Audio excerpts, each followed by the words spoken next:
Thank you for tuning in to Entertain the Geeky, your source for nerd news. Hey guys, what's up? This is Jason back at you with more nerd news. So as promised, we are back and we are gonna go on with our, Road to Infinity War series here. Yeah. And do Phase 2. Joe's back with me again for Phase 2. Hi. And obviously we went over all of Phase 1. It was an excellent start. And then right at the start of Phase 2, they go back to the cash cow and do Iron Man 3. Yep. Completing its trilogy, which honestly, it was the first of the main characters to complete their trilogy. Yeah. Which we just got with Thor. Thor's trilogy just finished last year. Yeah. Finally. Yeah. And Iron Man 3 was back in May of 2013, which also started the trend of 2 MCU movies a year. Yeah. We were just going to get two a year from then on. Yeah. But Iron Man 3 went a different direction. Up to this point with the first 2 movies, we'd really seen Tony taking on people that were technologically his equal. Mm-hmm. And so we switched it up and we went to someone who is intellectually his equal, which I think works for Tony as a character because, let's be honest, his rogues gallery is not that expansive. He really is not unless you start including every single type of whiskey available. then his rogues gallery gets real expansive. And honestly, they kind of broke Tony in the third movie. Right? That was one of the greatest parts about it. He was drinking. You comment on the demon in the bottle. He was drinking, and he had PTSD. Yeah. The fact that we kept the fact of him getting that PTSD from Avengers immediately into this. Yeah. And then, just him being, edgy and paranoid. Yeah. And having panic attacks randomly. Yeah. Which, you gotta wonder how long it had been getting to him since, the cave. And then, now we've added space monsters to the equation. He's shattered. His worldview has been shattered. Broken hardcore. Yeah, mentally. this is a man who's very science-minded, who's very logical, who doesn't believe in the supernatural or the fantastic. And then it's been shoved in his face. And then aliens came down from the sky and tried to kill everybody. Yeah. Yeah, they took Tony on an interesting journey through his first 2 films into Avengers and then into kind of the close of his story. Mm-hmm. Obviously he comes back in later films, but if this would have been where Tony's story would have ended, it would have been fine. Right. Because the story ends with him destroying the suits, getting the surgery that will remove the arc reactor from his chest. Yeah. And really just, he's going to go back to a normal life. He doesn't want to be a superhero. Right. He thought that was what he wanted. Right. But as it's come full circle and threatened those that he loves, and he's seen... As he's grown and matured into a full-fledged adult. He just doesn't want to do it anymore. He wants to walk away. And honestly... I like I said, I think that if that would have been the end, great. Yeah. No more Tony Stark. That's fine. Yeah. Obviously, we wouldn't have got some of the amazing movies that we got later. That's very true. But if that would have been the end of it, that would have been fine. Been real hard to do Civil War without him. Well, and honestly, even the upcoming Infinity War, because I think this is where, we thought it had come full circle with Iron Man 3 with his dealing with this alien thing. Right. But if anything, Thanos is where it's going to really hit home for him when an alien army that actually has the power to destroy the world. Yeah. And is not just mindless drones like the Chitauri. Yeah, no, when you find out the Chitauri are just playthings. Yeah. And there's a real army out there. Well, and I wonder how, we get off topic a little bit, but I wonder how the Outriders, are they just going to be mindless, monstrous things, or are they going to have some of the abilities that the Outriders had in the comic, where they can telepathically, they have tactile telekinesis and... the power to invade the mind and the power to become invisible. These were soldiers genetically designed to be the perfect infiltrators and warriors by Thanos. Yeah. No, we'll see what happens. Yeah. But yeah, Iron Man 3, I think, it does a fine job of showing Tony that he doesn't need Iron Man. Yeah. No, it was a fantastic, introspective drama where he had to, really do some character building and look at his life. And without it, we might not have the kind of Tony that we've had in these movies recently, right? That's a defining moment for him as a character. I think while it's the villain thing was a bit of a problem for some people. I thought it really worked. Everybody was pissed off because the Mandarin wasn't really the Mandarin, and it was just a front for Killian. Right. And I get it, right? I understand. You Right. think, oh, they're treating the Mandarin like a silly thing, and he's like the best Iron Man villain. Right. But they did do a one-shot later that made all your little sad, butthurt feelings all right, because the real Mandarin is out there, and he's pissed because this guy's been making him look like a fool. Yeah. Yeah. So maybe they do something with that down the road. Maybe they don't. In any case, stop being butthurt about Iron Man 3. It's actually a pretty good movie. No, it was a fantastic film. And it introduced the Iron Patriot concept, which I thought was really funny. Yeah. Right? Like the Iron Patriot, the savior of America robot guy, you know? Yeah. The big, way too bulky Iron Man covered in stars and stripes. I know, it's like so a Captain gaudy. America fanboy. I know, it's so gaudy. Every redneck truck dream. But so, you know, Iron Man 3, yes, it does kind of conclude Tony's story. It's one of the few movies, I think one of only a handful, that doesn't really try to build the universe. It just really focuses on bringing its story to a close. Yeah.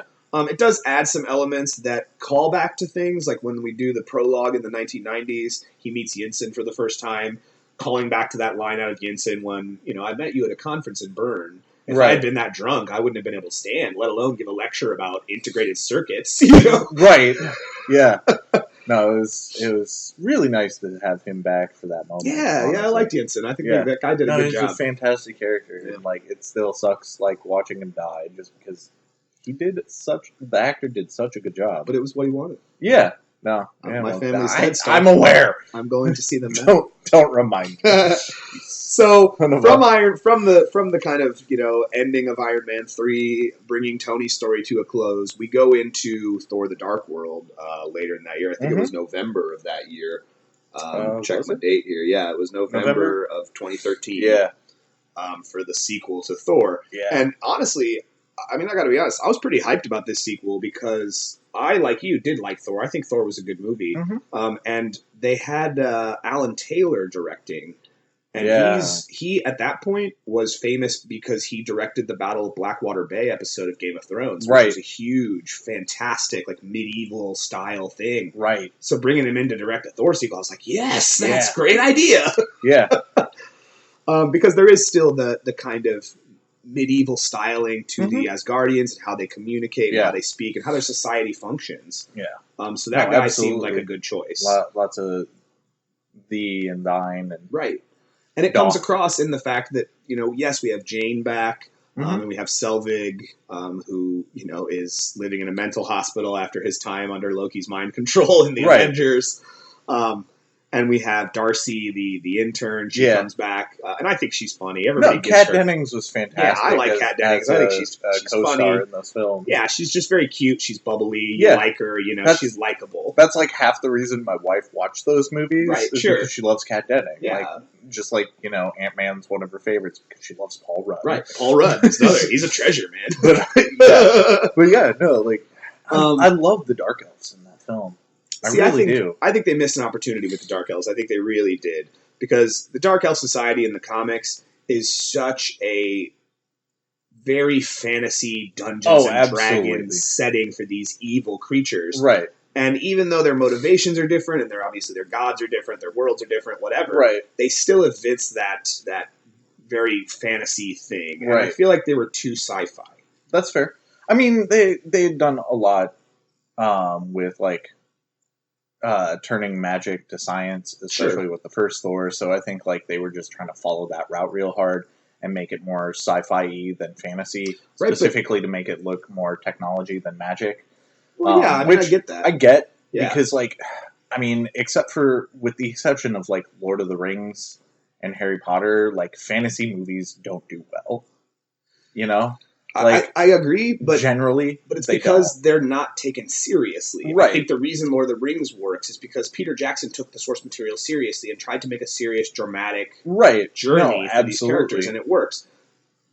I think if we can start to take these fantasy stories more seriously, we can have stories about dark elves that are great, and make sense, and work. Yeah, no, and I mean, like, I still for sci-fi ones, I really like the design. The thing I'm most disappointed about with them is Malekith, because Yeah, I like Eccleston a lot. Malekith in the comics is way cooler, way more dangerous. He's a psycho. Yes. He's the Joker in a fantasy elf body. Basically. Yeah. Malekith is a sociopathic character. The only good part about it is getting about the Malekith we get in the movie specifically is getting to watch his face get turned the split color.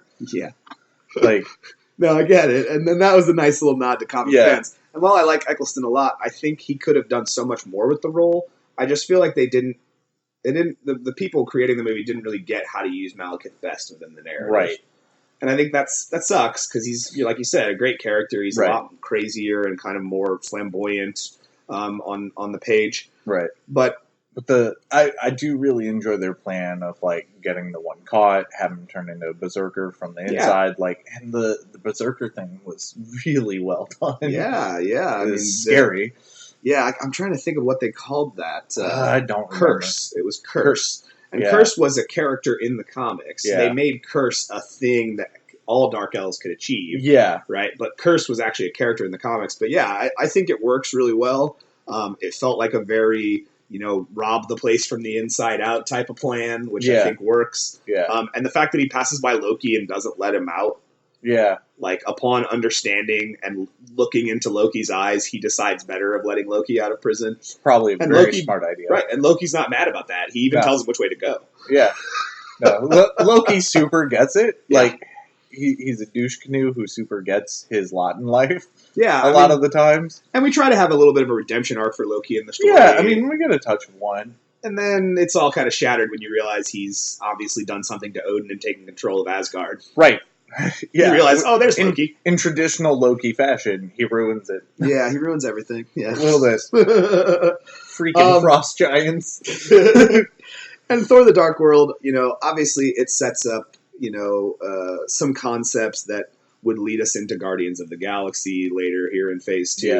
Yeah. But after Thor, naturally, because of the success of Phase 1, they went to Captain America again. Yeah. And Captain America, the Winter Soldier, was the first movie of 20... I want to pause you real quick. Yeah. Dark World, was that the first time we heard Infinity Stone in a movie? Yes. Actually, that's a good point. I totally spaced that. Yeah, like that right? After the credit scene with the post-credit giving scene the introduces the Collector. Yeah, and that's the first time in the MCU someone said the words Infinity Stone. Yeah, the Collector says, "Why not keep it safe in your own vaults?" And it's Volstagg who says the Tesseract is already on Asgard, and it's not unwise to keep two Infinity Stones so close together. Yeah, and then Benicio del Toro was holding it. 1 of 6. Right, 1 down, 5 to go. Yeah, which kind of gives you like, is the Collector a bad guy?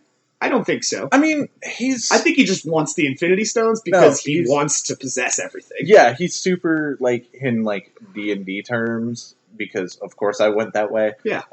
He's super an epitome of a neutral character. Yeah. Like, he just wants stuff. Yeah. He doesn't super care about, like, power. No. Any more than, like, collecting it. Like, he he's cares not trying to lord over the universe. He cares about having everything. Yeah. He doesn't care about what those things are. He wants stuff. He just wants them. He's, like, the universe equivalent of a hoarder at this point. Yeah. So, yeah, like, could he do universe-ending stuff with the Infinity Stones? Absolutely. Is he gonna? No, Probably he's just not. gonna put them on display and just occasionally, like, polish them. Right. Like, that's it. Yep. Well, no, he won't polish them. So he'll make one of his slaves polish them. No, because then they'd explode. That's true. She got a little ballsy, and she got real ballsy. She decided to touch the Infinity Stone and it destroyed her. But anyways, on to what I still consider to be the greatest MCU movie. It's number 2 for me, and it was April of 2014, and later that year in August we got Guardians of the Galaxy. What I'd been waiting for since the day Bucky fell off the train. Yeah, First Avenger. I mean, getting that we nudge. Got the Winter Soldier. Getting that nudge from Rick. I talked about that in the last episode we did about this. Winter Soldier, it's coming back around. And sure enough, it does. And the light died in his eyes, and he's just broody and awesome. It was fantastic. I mean, it's number 2. Yeah. The Black Panther, I think, has surpassed it, and we talked about that when we did our review. Right. And we'll get into that in Phase 3. But yeah, I mean, Winter Soldier at the time, there was no movie like it, and even after, up until recently, there's been no movie that has topped it in my book. Yeah. No, the story is so good. It was the Russo brothers coming First into time. light. First movie like, they did, and showed that they were the ones Yeah. that need to be directing these movies. Oh yeah, because they super had it down. Like, yeah, there was a little bit of humor, but it was just so harshly dramatic and beautiful. It was a great script. Yeah, and the greatest thing about it is, I think, you know, we've talked about this before, but it felt like the first time we were moving away from the classic tropes of the superhero genre as a film, as a way of filmmaking, and decided that, you know, if you have a good script and a good story, you can make any genre film a superhero story. Now, this is definitely the first, in my opinion, like hardcore case in the MCU where, like, if you take all the superhero elements out, it's still a great film. It is, absolutely. I don't know that you can do that with any of the ones before it. No, definitely not. Like, you take away Stark's armor, he's just a rich guy. Yeah, like. But yeah, I mean, it's definitely, you know, stands alone, I think. I mean, obviously until recently for me, but it stood alone for a long time as just a really good example of how to make a superhero movie for an entire audience. Not just for a specific audience. Yeah. Not just for the hardcore people, but for everybody. Yeah, that worked for anyone who was into, you know, action movies with good story and political drama. Yeah, like, I mean, and it manages to do that in a very serious way while still having the silliness that comes from a Marvel movie. Like Dr. Zola makes his return in the way we all know Dr. Zola from the comics. Mm-hmm. If you remember Dr. Zola from the comics, he was just the mind of Zola inside a robot. Yeah. A big giant robot, and his face was a screen on the center of the robot. Yeah. And we get Zola as 400 computers. Yeah, Zola as a computer algorithm, and the return of Hydra. That Hydra was that they had truly never defeated. Gone, because if you cut off one, 2 more shall take its place. Exactly. Yeah. Like having that old theme, like, oh, it's been there the whole time. Yeah. You were asleep for 70 years. We weren't. Right. And obviously, one of the criticisms I heard at the time was that the previous films did nothing to set that up. And I was like, but why would they? Yeah. They're hiding. Yeah. This is the moment when they choose to expose themselves because they feel like they have the upper hand. No, they super explain, like, you know, they learned. They learned how to hide. Yeah. They learned how to blend in. Yeah. And plant the seeds of destruction that would ultimately lead them to rule the world. Right. Right. And I think part of the thing I love about that too is, like, as a person who's just watching the movies, not like super into the comics at all, like, Zola was kind of a bumbling goof. Oh, he was. For sure. Absolutely. But then, like, he's a brilliant mastermind who carried on the Red Skull's legacy, but in a scarier way. Yeah. Like, ugh. Well, and he sums it up really well when when the computer version of him is speaking to Captain America. He says, you know, people defend their freedom. What we realized is that when you try to take that freedom, they fight back. Yeah. But so what the plan evolves into is getting people to the point where they're ready to give up their freedom. Yeah. Scare them into giving it up. Yeah. Don't take it. Make them give it away. Right. And that is indicative of Hydra's entire mantra over the comic world being a part of the universe from the 40s. I mean, from further back, right? Right. The sciences of what Hydra has done have long been around. Yeah. So, you know, just having them as these sleeper agents within every aspect of government, because you got the senator guy that's obviously a Hydra guy, you know, Agent Sitwell, who we had come to know, right, through the movies that had led up to it, is a Hydra agent. Yeah. Which, you know, was like my favorite in-joke at the store when we all worked there after that came out, where we, you know, hug each other and then just hail Hydra in each other's ear. Yep. That was the thing that we did. Yep. Yeah, it was. But so then, you know, it works really well as a movie, and it is the only movie in Phase 2 to set up the Avengers sequel. Yeah. Right, with its after credit scene, because it introduces us to Baron von Strucker. Yeah, and we get our first glimpse at Quicksilver and Scarlet Witch. Hydra base, that was using the Mind Stone. I mean, obviously, still at that point, we didn't even know it was the Mind Stone. Right. It still had not been revealed to us that that's what it was. We didn't get that information until Age of Ultron. Right. Right, but the Mind Stone to create or to experiment on humans to try to create superpowered people. Right. And the only people to survive were the twins, Wanda and Pietro. Yep. Peter. I don't remember how I think they were calling him Pietro in the movie. Yeah. I think so. The X-Men movies, he was called Peter. It's been a little while since I watched it, but they were definitely using the Slavic version of Peter. All right.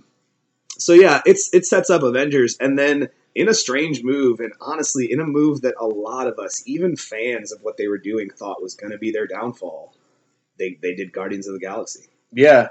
I mean, nobody thought that was going to work. In the months leading up to that movie, we started to see trailers, we started to see clips. We were all worried that this was going to be where it was going to falter. Yeah. Even though the trailers looked cool from a comic perspective, there's like no quicker way to alienate your other fans than by confusing them. Yeah, and you picked a goofy comic line to go with for this. Yeah, honestly, they really did. It was strange. But then James Gunn, Chris Pratt, and all of them just completely blew us out of the water. I mean, they killed it, right? Yeah. They absolutely killed it. It was perfect. Yeah. It was hilarious. It really was. I mean, so much so, it's definitely affected the volume and type of comedy that's gone into the rest of the MCU because of how successful that was. James Gunn influenced comedy to come. Yeah, for sure. With his comedy, yeah. No, that's why we'll always joke that, Ragnarok is Guardians 3. Yeah. Because it's much into that same formula. But yeah, so, introduced to Star-Lord, Gamora, Drax, Groot, the talking tree, who only says his name. Yes. And Rocket, the little raccoon who never shuts up. Unfortunately. Yeah. I still, I know that's Bradley Cooper in there. I can't hear it. No, at all. He does such a good job of completely altering his his speech patterns to be the raccoon. I can't hear Bradley Cooper in there at all, and I kind of love that. That's a testament to that man's voice acting abilities, if nothing else. Yeah, and I think they picked a great villain for their movie in Ronan, but I think he was very underutilized in the film. Yeah, I mean, I feel like he was just a plot device, really the villain. You get a really good job out of him. Oh yeah, Lee Pace. Lee Pace. Thank you. He's fantastic. Yeah, Lee Pace. He's creepy.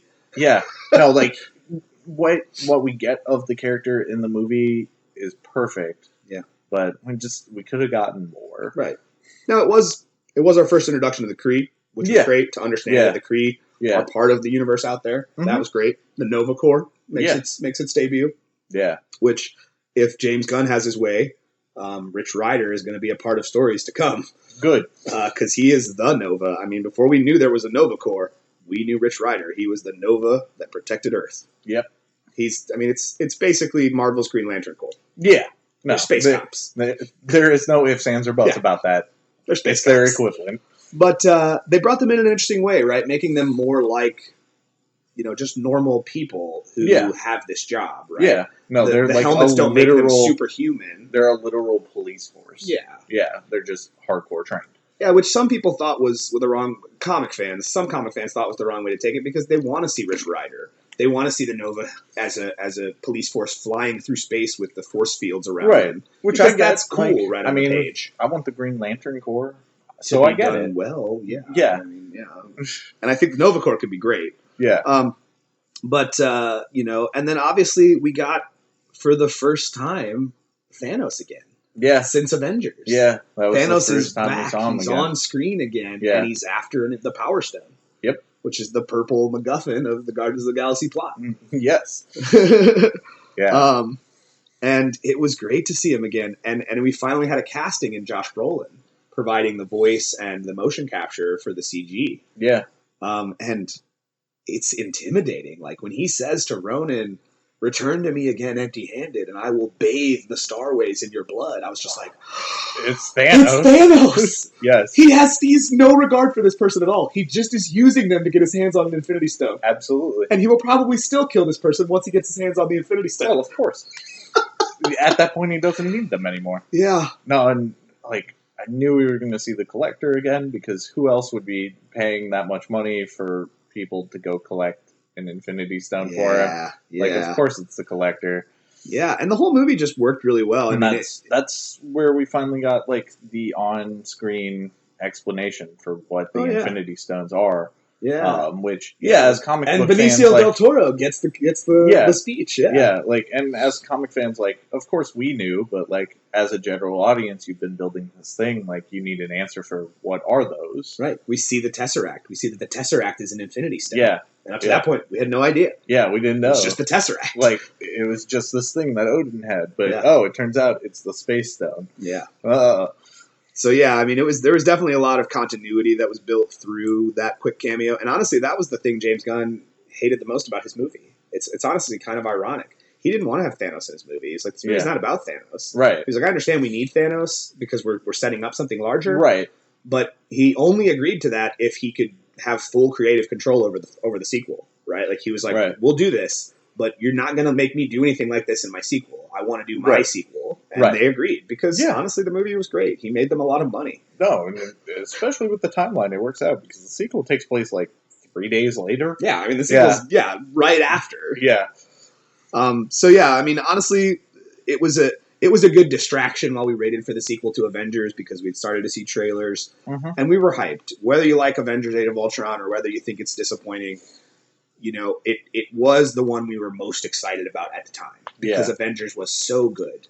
I think the thing I still love the most about Age of Ultron is getting Paul Bettany to actually be on screen instead of just a voice in the background because I love that man. The Vision. And he's so good as the Vision. The Vision is amazing. And you know, I still love Tony and Steve arguing about, like, whether it counts or not that he can pick up the hammer, because if you put a hammer in an elevator still goes up. Elevator's not worthy. I still also will argue that, like, Cap can definitely pick up the hammer. And I've got two arguments for this. He does. He's the only one to move it, right? During their funny little pick up the hammer scene. That's one of the things that bothered me. Like, you either are or aren't. Like, there's no just like nudging it a little. Either you can pick it up or you can't. I mean, the movie was saying that Cap's almost worthy. I look at it as like he realized he could and then went with, I don't want to be that guy.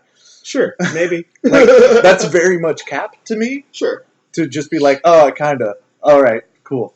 I'm good. Well, and it's like he knows now. Like, all right, I'm kind of a cool dude. Right. You know, like that makes me feel good that I'm doing the right thing. Kind of. Well, and it's also hilarious that Thor looks so worried when the hammer for gets half a nudged. second. I mean, he just looks really scared. Yeah. That someone else. Like, no, this mortal man's not going to pick up Mjolnir.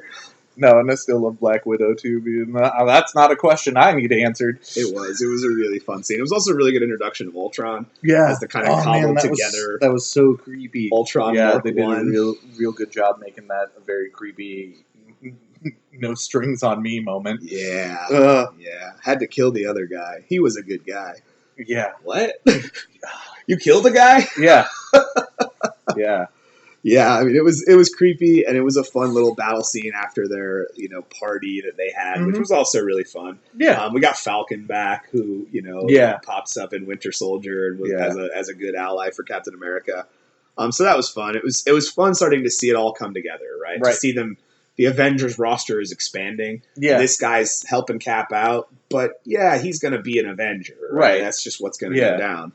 Like, he's his new best friend, so he'll be in the group. Right.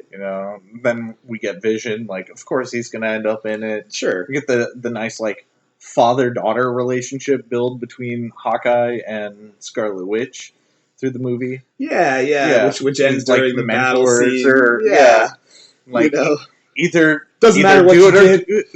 Doesn't matter what you did. It matters what you do now. Right. We're fighting an army of robots. I'm using a bow and arrow. None of this makes sense. None of it makes sense. You want to stay here? That's fine. I'll send your brother to come find you. But if you walk out that door, you're an Avenger. You are an Avenger. Yeah. No. And then just, good talk. And runs away. Yeah. No, and I still love Quicksilver, like, picking her up and then running away, and Hawkeye just, aiming an arrow. No one would know.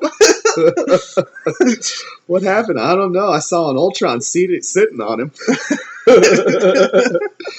I love Hawkeye so much. Yes.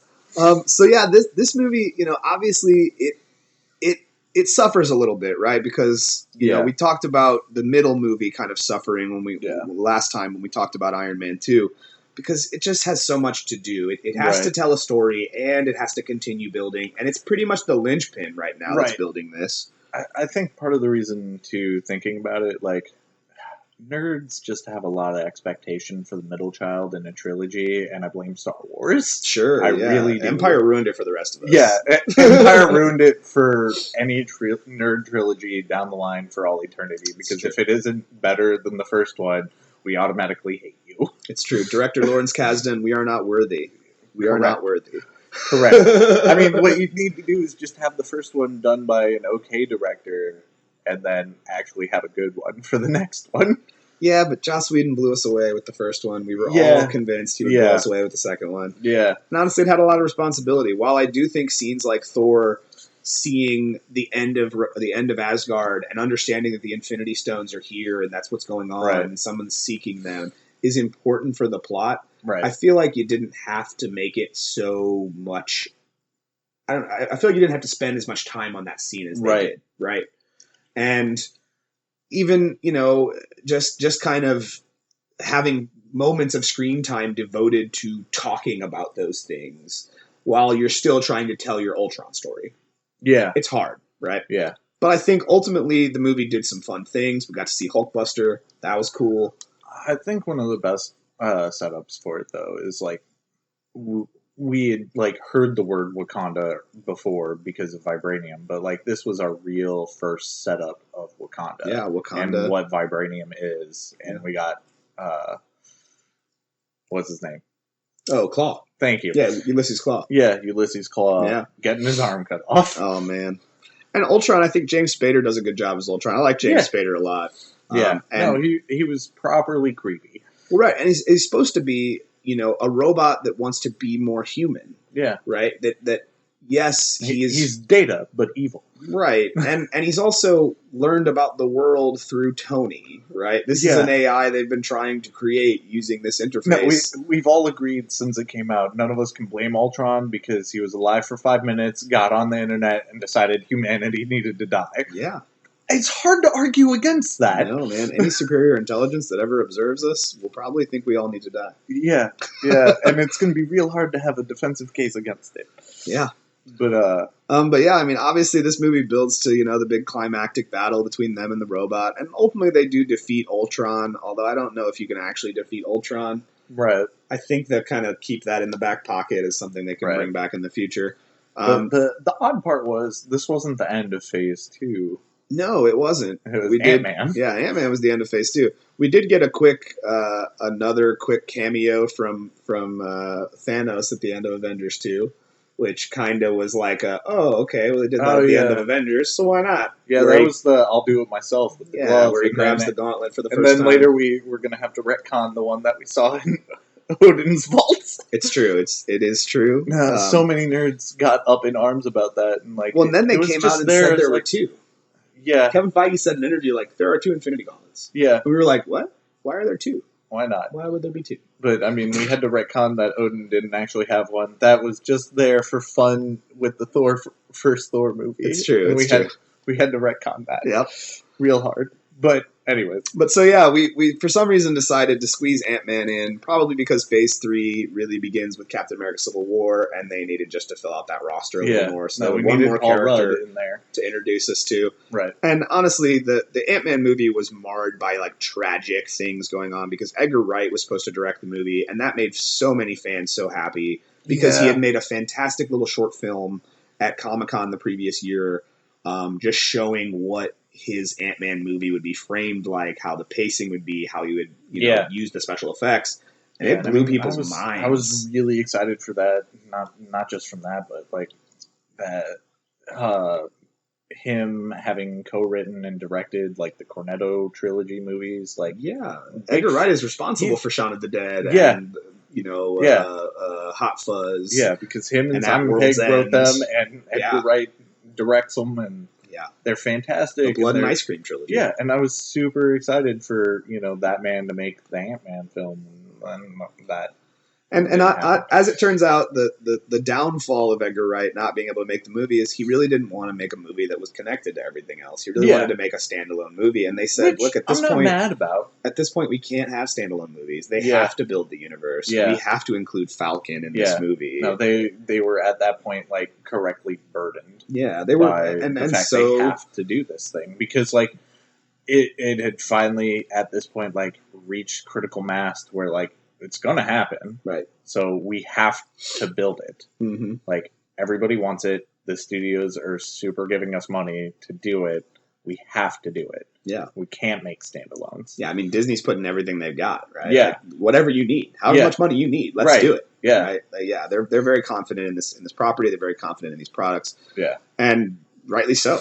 So, like, we have trillions of dollars. You're going to use them to make us more. Right. Ultimately, that led to Wright leaving the project and Adam McKay being brought on. They still did give Edgar Wright a writing credit for the movie. Yeah. So clearly, some of what the movie ultimately ended up becoming was still part of Edgar Wright's original vision. But I'm sure they, things that they introduced was like the scene between Scott and Falcon. Yeah. Right, where they kind of run into each other, and Falcon's embarrassed because he gets his butt handed to him by a tiny man. Yeah. that he's never heard of before. Right.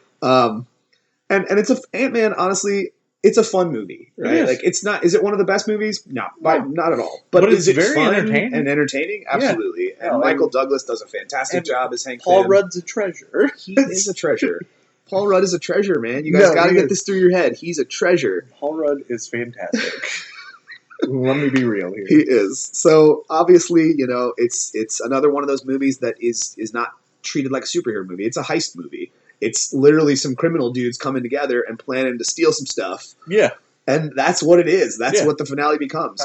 Is a hero born throughout that story? Of course. It's a superhero version of Ocean's 11. Yeah.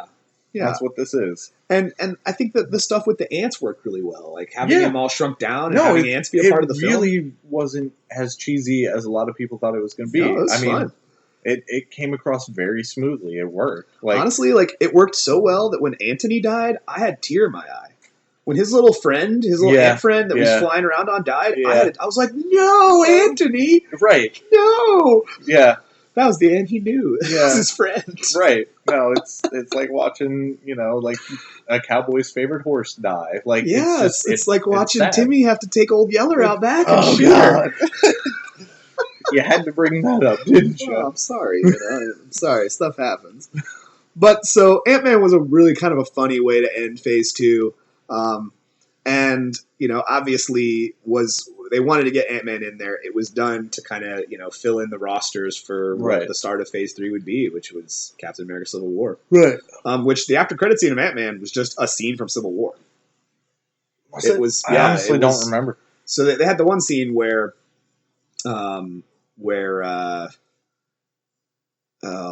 Bucky, God, I don't know why it was taking me so long to come up with that name. Bucky is it's right after the scene in the CIA when Bucky escapes and they've captured him again and they've got him like in a vice, his metal arms in a vice so he can't move. Right. And it's Steve and Falcon. It's Steve and Sam that are there. Mm-hmm. And Steve says this would have been a lot easier last week. We could call Tony for help. Yeah.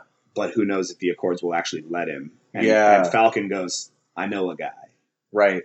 Which is obviously a direct reference to Ant-Man and his meeting with Scott. Yeah. But it's actually just a scene pulled directly from Civil War that was already shot. Yeah, I forgot. I forgot about that. Yeah. Okay. So, obviously they still used the end of Phase 2 to set the stage for Phase 3. Right. In a pretty big way. Yeah. But that's going to bring us to the end of Phase 2. It's the weakest of the phases, I think, but probably it did a lot to set up Phase 3. Yeah. So that might be why it's the weakest. It had a hard job. I mean, it had a shining star in Guardians. Yeah, and it had Winter to start Soldier. putting all the pieces together, which made it, definitely not as good as Phase 1, and from what we've seen so far, definitely not as good as Phase 3. Right. But we'll get into that next time. I'm going to have Joe back on. We'll go into Phase 3 next week for sure. Thanks, Joe, for coming on and doing these Road to Infinity War. Anytime I'm not busy. I know, right? So do me a favor, guys. If you're digging what we're putting down, go on over to entertainthegeeky.com. We got all the stuff there. We got the blog posts. We got the nerd news stuff. We got the podcast with Chris and Rogers podcast, mine. We've even got Matt and Jeff over there with Board Game Bros. They're pretty funny. They like to. They're keeping more up with the board games than the rest of us are at this point. So check their stuff out as well. We got the merchandise there. Anything you're looking for, you want to put our goofy faces on a T-shirt or any of the goofy logos that we've come up with on a T-shirt, you can find all that there too. You can check us out on Facebook at facebook.com/entertainmentgeeky. On Twitter at entertaingeeky. And if you want to chat with me about what's going on with the show, or you just want to give me your opinion on some of the things we cover, shoot me an email at etgnerdnews@gmail.com. We're going to see you guys next week. Until then, stay geeky.